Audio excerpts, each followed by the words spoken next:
Bom, ainda na fase regional, nós prendas tínhamos que pesquisar sobre ritos, crenças e superstições que fossem de destaque em nosso município e agora na ciranda estadual, consequentemente, em nossa região. Então eu trouxe para apresentar aos senhores um rito introduzido pelos imigrantes italianos, alemães e poloneses, praticado predominantemente pelos imigrantes italianos, grande característica da minha região, que é os retratos mortuários. Peço desculpa, eu não me apresentei direito, mas eu sou a primeira prenda da 11ª região tradicionalista. Bom, antes de fazer a relação de rito com o retrato mortuário, eu acho que é importante nós entendermos qual o embasamento teórico de um rito, para que isso de fato fique claro. Então eu logo iniciei a minha pesquisa procurando no dicionário, que me trouxe que rito é um conjunto de cerimônias religiosas. No livro Rio Grande do Sul, Aspectos do Folclore, que faz parte da bibliografia que nós prendas devemos estudar, também os autores nos trazem que rito é um processo de estabelecer e desenvolver costumes em uma sociedade. Em relação à religiosidade, o rito passa a ocupar um papel, ele se torna a fazer um contato com o sobrenatural, com um segundo plano, onde a gente deposita toda a nossa crença, a nossa fé na espiritualidade e passa a acreditar que existe um plano superior. O Rio Grande do Sul tem a sua cultura formada por diversas contribuições de diferentes povos que aqui chegavam e foram introduzindo seus costumes, seus ritos, suas crenças. O povo italiano, muito caracterizado também, como vocês já sabem, pela fé, pela crença, eles introduziram diversos ritos voltados à religiosidade. A partir disso, eu comecei a fazer a minha pesquisa no meu município, primeiramente, e depois eu ampliei ela a nível da minha região, sobre ritos praticados. Eu tive conhecimento sobre ritos de iniciação, que é quando as pessoas elas expressam, através de alguma prática, uma nova forma de viver a vida. Ou seja, uma nova forma de viver a vida socialmente, religiosamente, seja no casamento, no batizado, para ser mais claro. Ou os ritos mortuários. Os ritos mortuários é um conjunto de cerimônias, eles formam um conjunto de símbolos, símbolos, objetos, cantos, imagens, que formam uma cerimônia e passam a fazer com que as pessoas acreditem em uma vida após a morte, a um plano superior. Eu confesso que os ritos mortuários, eles chamaram muito mais a minha curiosidade. Até porque a morte é um assunto que é desconhecido por todos.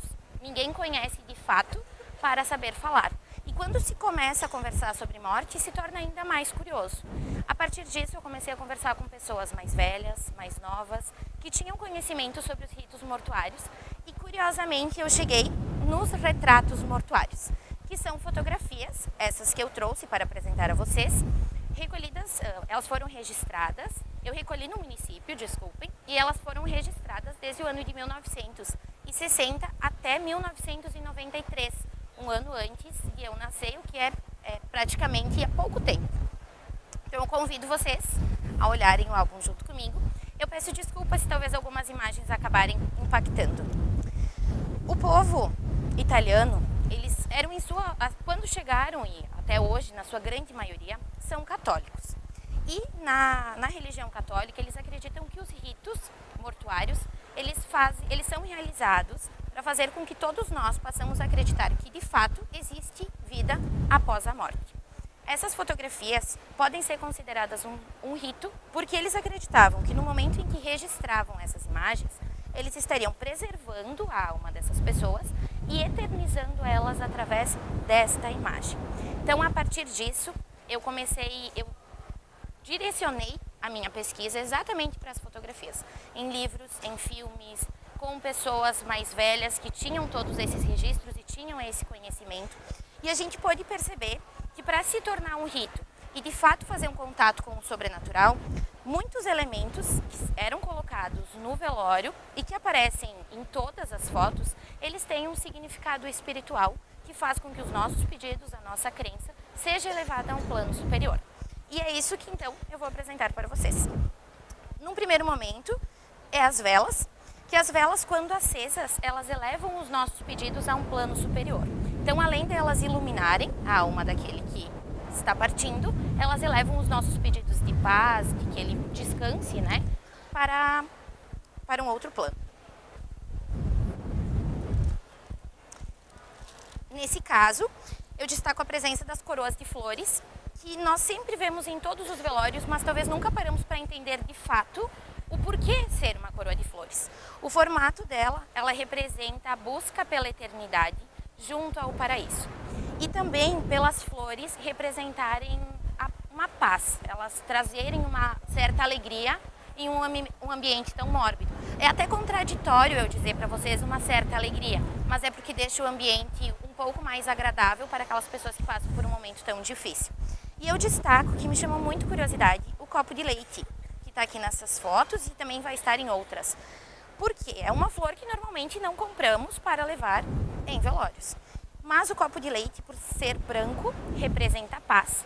E aquela espádice amarela, que é aquele cabinho amarelo que tem dentro, representa a iluminação espiritual. Então é também uma flor que tem todo um outro sentido, além de estar presente no velório. Nesse caso, eu destaco a presença dos capitéis, que os capitéis é uma das principais contribuições da colonização italiana e que nesse caso eles eram colocados ao lado do túmulo, do caixão, para que o santo, que fosse da devoção da família, pudesse guiar e acompanhar aquela alma naquele processo de passagem. Nesse caso, destaco a presença da Bíblia, dos terços e dos crucifixos, que é um objeto de adoração católica e que parece muito comum, mas no momento que ele está no velório, ele é feito para que a alma que está partindo saiba do sofrimento que Jesus sofreu no momento que foi crucificado e, além disso, para que ela se submeta a todo o sofrimento que teve em vida, para que ela entenda que isso é de fato necessário para que ela possa descansar em paz. E teria muitas outras coisas além que eu fui descobrindo em todas as pesquisas, como a composição das fotografias, como utilizavam, o que colocavam, quais as roupas que eram usadas nas crianças, nas jovens. E o que me faz, juntamente com as conversas e com as fotos que eu pude recolher, concluir que essas fotografias elas eram entregues também como lembrancinha de falecimento. Por quê? Essas duas fotografias é da mesma moça, mas eu recolhi em duas casas diferentes, em famílias diferentes, em entrevistas diferentes. Então, no momento eu fiquei impressionada, mas eu de fato trouxe elas para comprovar a entrega dela como lembrancinha. Talvez vocês estejam se perguntando se isso ainda existe hoje em dia, porque parece algo tão distante da realidade em que vivemos hoje. Eu digo para os senhores que sim. Hoje nós temos as lembrancinhas de falecimento na forma atual. Essa aqui não é tão atual, é do ano de 2004, mas por ela ter um valor muito sentimental para mim, eu guardo ela apesar da passagem do tempo. Como as pessoas também guardavam e também pediram para que eu tivesse cuidado com todas essas fotografias. Além disso, a imagem das pessoas é colocada em vida e elas estão em um ambiente onde elas acreditariam que fosse o paraíso. E também no ano de 2014, o meu avô faleceu e ele deixou uma carta, pediu para que minha tia digitasse e ele assinou ela a todos os filhos, onde ele pedia várias coisas que ele gostaria no velório dele e uma delas é que a lembrancinha de falecimento dele fosse feita com uma fotografia dele no velório. No caso, os filhos acabaram não aceitando e por ser tão mórbido e na atualidade não ser algo tão praticado, mas foi feita a lembrancinha de falecimento dele da forma que é feita hoje. Com isso, eu acredito que a gente possa sim, de fato, considerar as fotografias mortuárias como um rito pelo poder que elas têm sobre nós de, através de uma imagem, nós depositarmos as nossas crenças, o nosso sentimento e a fé de que essas pessoas estão em lugares melhores. E eu até questiono vocês, obrigada, até questiono vocês, será que a fotografia não é uma das únicas coisas capazes de vencer a morte? Eu fico à disposição para perguntas e agradeço a atenção. A fotografia vai para a eternidade? Seja de qualquer momento, né? Nós sempre guardamos elas, seja de uma ciranda, de uma lembrancinha de falecimento, ou um retrato de família, como aquele momento importante, especial, eternizado através de um papel, mas que tem todo um sentimento depositado por nós.